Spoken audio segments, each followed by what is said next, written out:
Hey guys, we're actually starting a couple minutes early, or like about a minute early or so. Thank you for viewing Author Chat for this week. This week we have author Megan, is it Bannen? Yes, Megan Bannen. Author Bannen for The Bird and the Blade. And I love this cover so much. It is so gorgeous. And this is actually the copy that you can win. Author Bannen for The Bird and the Blade. And I love this cover so much. It is so gorgeous. And do you have another window open? The copy that you can win, the actual show on for The Bird and the Blade. And yeah, I've got open. This cover so much. You guys, hold on just a second. I have I have the YouTube window open. Should I shut it? Yeah, shut that one. All right. Because that's probably where the feedback's coming from. All right, we're good. Okay, so this is actually the copy that you can win. It is signed, and it comes with this awesome bookmark. And that giveaway is up now. All right, so we're going to dive into the questions. And, of course, the first one, as always, is tell us a little about who you are and your titles. Oh, my gosh. Well, I'm not very interesting. I'm Megan Bannen. I'm a debut author. The Bird and the Blade is my first book. So it's my only book. It came out this past summer. I am a librarian by trade, a children's librarian, and I did that for about 15 years. And I've also been a secondary English teacher, but now I am a full-time writer and kind of a stay-at-home mom at the same time. So that's me in a nutshell. I'm not very interesting, personally. Sorry about that. That's awesome, though. All right, the next question is, your book is called The Bird and the Blade. What significance does this title hold for your story? The title is kind of funny. So fun fact, most authors don't actually get to decide the title for their own book. And I was never able to come up with a really fabulous title for the book. So I always knew that I was not going to be the one to choose the title. So my publisher, Balzer and Bray, kind of brainstormed a couple of different options, and everyone was like, oh, this is so great. And I think it is a great title. I think The Bird and the Blade, those are two components that are important to the book.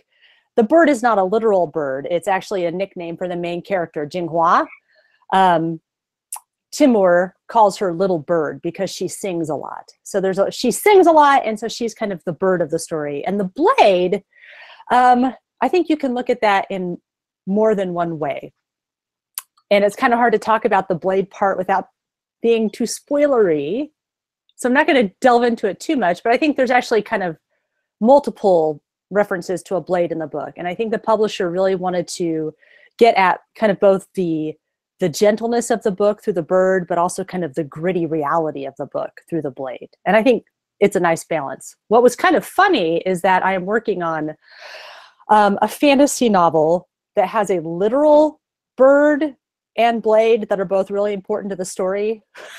So when they came up with that title, I thought, ooh, sure, for this book we want to do that? But anyway, it's perfect for that book, and I love it. So that's how the title came about and what it means. Awesome. All right. The next question is, what are you currently reading? Oh, I have it right here. I am reading The Opposite of Always by Justin Reynolds, and it's wonderful. It's wonderful. I'm only like maybe a fourth of the way through it so far, but I just love it. It's everything I love in a contemporary realistic book. You've got a love story. You've got kind of some poignant moments. You've got a great sense of humor. And I know Justin, and I just love him to pieces. And I knew I'd love his book, and I was not prepared for just how much I'd love this book. So if it keeps going the way it's going, this is going to be one of my favorites of 2019. So Opposite of Always by Justin Reynolds. I love it. Good. So good. I'm a librarian. I'm always happy to share book recommendations. If you get me going, I will never stop. So, what is your favorite thing about the cover of The Bird and the Blade? Oh, like all the things. I love the cover. They actually sent me an image of the cover comp when I was working on the reference desk at the library, and I may have screamed just a little in the library. So apologies to all the library patrons that day. It's just everything about it. And I think I really appreciate the thought that went into it. Like the feathers that you see on the front cover are actually inspired by an actual bird native to China and Central Asia. And like, wow. And the metalwork that's underneath is actually like a Yuan Dynasty like piece of like metalwork. So that's actually something that's authentic to the time period, and the sparks flying up and the really cool lettering with actually look like blades. I love it. I love the whole thing. It does. Really love this cover. The French cover is great too. Can I show you the French cover? I just got these like 2 days ago. Ooh, it's really different. But that's L'Oiseau et la Lame that just got published in France, and it's so different, but also super cool. So I was really excited to get those. All right. The next question is how much research, or how did you research? I can't even read my own writing. How much research did you do for this title, and what tips do you have for other authors going through the same thing? Oh my God, you guys, I can't. So I basically kind of wrote and researched at the same time. And so that means I researched for about 6 years working on this book. And no matter how much research I did, there was always something that I didn't know and needed to find out. And I still don't feel like even remotely an expert in any of these things. So I am a librarian, so I'm trained to research and find good sources of information. As far as advice that I would give, just be careful of going down a rabbit hole where you're just worried that you don't know enough, and so you just keep going and going and going, and you're spending so much time on researching that you're not writing the actual book. There's some really good advice from Chris Beatty, who is the founder of National Novel Writing Month, and in his book, whose title I'm forgetting, he's got a great book about kind of the NaNoWriMo experience and trying to draft a first novel. And one thing he talks about with research is like pick one book that is going to be kind of your anchor, your go-to for information, just for the sake of consistency and for the sake of your sanity. And I think I didn't follow that, but that's a really good idea, I must say. I don't know if that's helpful. I did way too much research. I did ludicrous amounts of research. I'm sorry, I'm going to keep going. I actually interlibrary loaned someone's doctoral dissertation on Song Dynasty tea cultivation and culture, just to find out how tea was prepared in the time period. But that's in the book. Like when Jinghua is preparing tea and she's got a whisk and she's whipping it, that's where that comes from. That's really cool though. And I kind of understand about, having one core title to go, back to for things, because I mean, especially with history, unless you were there, people that write books about it, it's all going to be different. Things are going to be a little bit, oh, hey, this was purple. No, this was blue. It's not always going to be exactly the same. Everybody's going to have their own accounts from what they researched to write their titles. So that makes a lot of sense to have, one core title to deal with, because then everything is, as you said, more consistent. So that makes a lot of sense. Because even as I was doing research, there were historians that disagreed with each other. Yeah. So that was interesting. Like that one person said, no, this wasn't the way it was. And another person said, yes, it was. And it's like, well, I'll just make like, okay, we're going to choose A. Yeah, exactly. All right. The next question is, in today's world of books, it seems everyone is doing a series. Why did you choose to make this a standalone? Oh God, I think I'm a standalone gal. Like I can barely keep one entire novel in my brain. I can't fathom how you go about like keeping a series in your brain. Like how do you keep a story that big in your head and in your heart? That blows me away. I don't even know. I'm actually going to be interviewing Tahara Mafi next week for part of her book tour at Mainstream Books in St. Louis. And that's a question I'm going to ask her, because it's like, how do you write 5 books that are like one story? I can't. So mostly it's just like a personal failing. Like, I don't think I could write a series. And for The Bird and the Blade, I mean, it's really, I just wanted to write that story. like for years, for 3 years, I kind of sat on it and it wouldn't go away. I'm like, I've got to write that. I've got to write that. But it's really a self-contained story. It's not, it's really not something that lends itself to a series. I mean, it really ends, like really ends. So there's no sequel coming to that one. I don't know. Maybe back from that. Yeah. And I could see myself writing books, not in the Bird and the Blade universe, but like I could see myself writing like a fantasy novel and then maybe another book set in the same world. Companion novels. Yeah. That are standalones, and maybe it might have little Easter eggs or something. But I just never say never, but whew, I don't know if I'm up for writing it.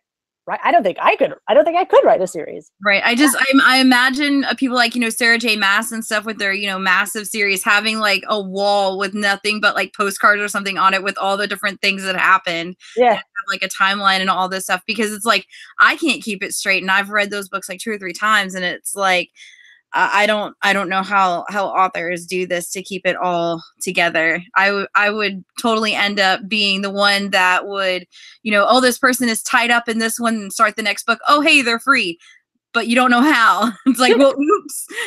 I do that in like one book. It's like, they were holding a knife last chapter. Where'd it go? Like, I can't imagine over a series. So right. It's a personal feeling. That's why I don't write series. How was the road to getting an agent, and was it different than what you had thought it was going to be? Yes, it was different than what I thought it was going to be. So my road to getting an agent, I think, was kind of unusual in that it was short. Like, I almost hate telling this story because a lot of aspiring authors hate me on this one. But really, I started querying agents in late April of 2016. And by mid-July, I signed with Holly Root. So that's really not long at all. I think I sent out a total of 19 queries total. I'm trying to think how many people asked for more material. I don't even remember. I just know the whole thing went very, very quickly. Like, it took me a million years to write the book. But I think part of the reason why it went quickly was because I think the big mistake a lot of people make when they are when they're starting the publication process is I think they tend to query agents a draft or two too soon. And I was not going to start down that road until I had that book as good as I could possibly get it on my own. But like I said, it took me 6 years on my own to write that book. Most people don't want to wait 6 years.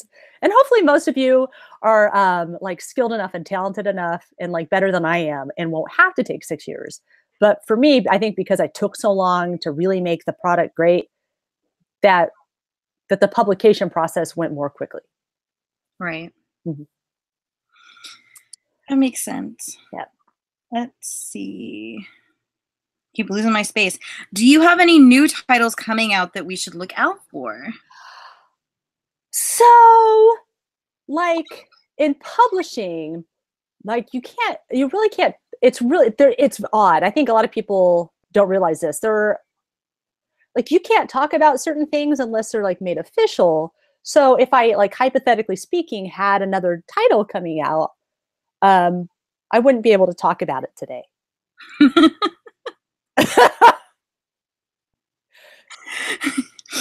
the book end how you thought it would, or did things change by the time it got that far? I'm sorry, I didn't hear the whole question. Did the book do what? Did the book end how you thought it was going to end, or did things change by the time that you got there? The ending was the reason why I wrote the book. Like, what happens at the end was the whole reason why I wrote the book. And so, no, the ending did not change. Lots of other things changed, but the end itself, for me, was set in stone. And it was, I'm trying to think, there was some author at some point in time, and I can't think of who it was, who said, like, basically choose one hill that you're willing to die on for any book. That's your one hill. Anything else, you can work with people and edit and change and adapt. Just pick one thing you're willing to go to bat for. And that was the one thing, because the ending was very important to me. The rest of the book, yes. I think the core story really didn't change, like the heart of the story. The really challenging part was it's a non-linear story. And so trying to figure out where all the different parts went, it was like a giant puzzle. And so for like the first, I don't know, 8 drafts of that book, the order of events was not the same from draft to draft to draft. It was just kind of trying to figure out at what point do you need to reveal this piece of information and this piece of information, and where do certain timelines pop up. So that was the hardest part, and the thing that changed the most was just trying to figure out in a non-linear story where all the different pieces went. Okay. If you had to choose another culture to write a book about, which one would you choose and why?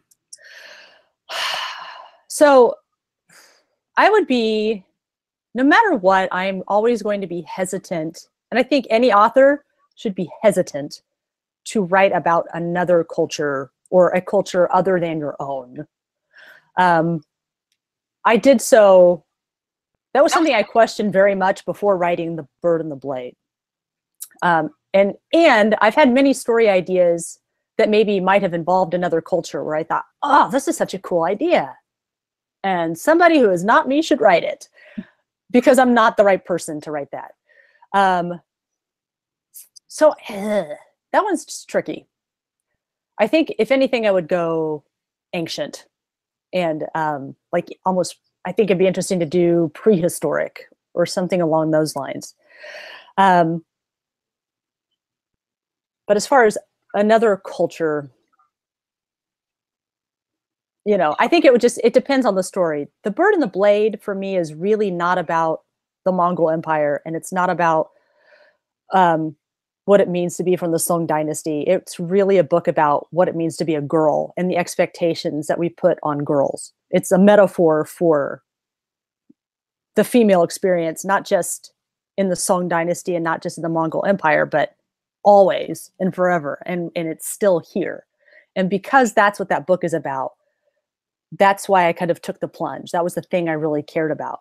So I think it really just depends on the story. And if I feel like, if I really want to write it from a place of authenticity and honesty. Sorry. That was my phone.